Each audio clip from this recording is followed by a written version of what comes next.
Have you ever wanted to tell a friend about a hilarious conversation you overheard? Or, had to pass along a message from your boss?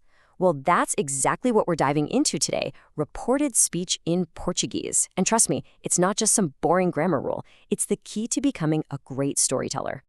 I mean, the answer is obviously yes, right? We do this all the time. And in Portuguese, just like in English, you've got two main ways to get the job done. You can either quote someone word for word, or you can retell their story from your own perspective. Okay, check this out. This slide lays it out perfectly. On the left, you've got direct speech. It's an exact quote. On the right, indirect speech. Now, the meaning is exactly the same, but notice that big shift in perspective. It's not Vera talking anymore. It's someone else reporting what she said. So let's break down how that magical transformation actually happens. All right, first up, let's talk about the easy one, direct speech. Just think of this as your go-to tool for capturing the exact words, the tone, and really the flavor of what someone said. The big idea here is that you're basically a reporter with a tape recorder. You capture the words exactly as they were said, you slap some quotation marks around them, and you hit play.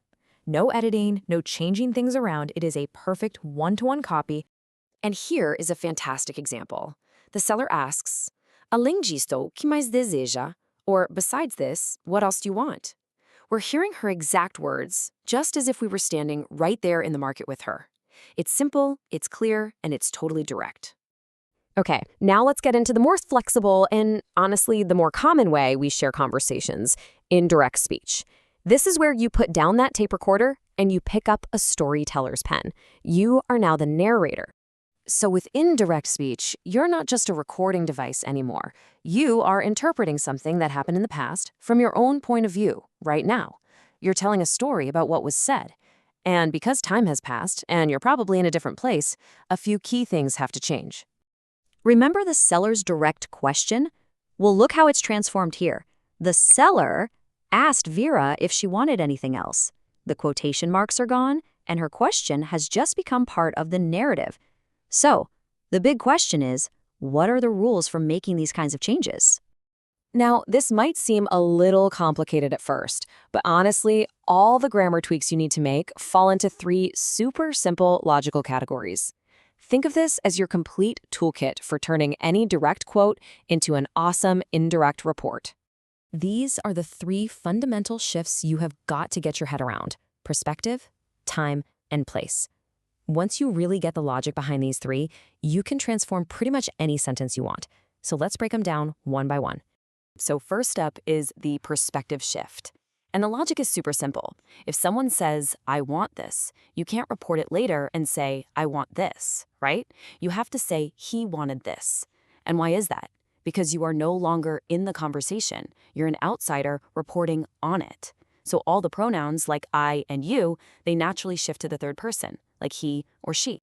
Second, we've got the time shift. This makes total sense. You're reporting the conversation later, so words that refer to time have to shift into the past.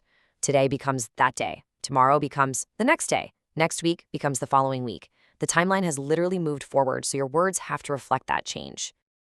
And finally, the place shift. This follows the exact same logic. If the original speaker says, "Come here," but you're telling the story from across town, you have to say, "He told me to go there." This becomes that. Your words have to show that you're no longer in the same physical spot. It's all about your new vantage point. Okay, theory is great and all, but let's see these three shifts in the wild. We're going to take a real conversation about a dinner plan, and we're going to convert it piece by piece from direct speech into indirect speech. So here's our scenario, a dinner plan. We've got Miguel making a suggestion, Zay making an offer, and Joanna making a promise. Take a second to really read their exact words. Okay, you got it? Now let's put on our storyteller hat and report this conversation to a friend. Let's start with Miguel. He says, "At my house, em minha casa." To report this, we have to shift the perspective. I mean, it wasn't your house, it was his house. So it becomes em casa dele. This is a perfect example of the perspective and place shifts working together. Now, check out Zay's line, because this is a great example of multiple shifts happening at once. The perspective changes. I'll bring, eu levo, becomes he would bring, ele levava.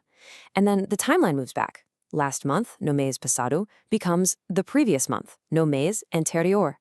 You see how it all just flows together logically? And finally, let's look at Joanna. Her direct promise is happening in the present, looking toward the future. I am going to make il vou fazer, a cake that é deliciosa. But when we report this later, that whole event is now in the past, so the verbs have to shift back. It becomes she was going to make ia fazer, a cake that era, delicious. This is that time shift working on the verbs themselves. This last example really shows the finished product, what it looks like when you apply all these rules together. We don't see the announcer's original direct words, but we can see how the report about it is put together, shifting the tenses and the time references to create this smooth, coherent story about something that happened. This fluid narrative is exactly what you're aiming for.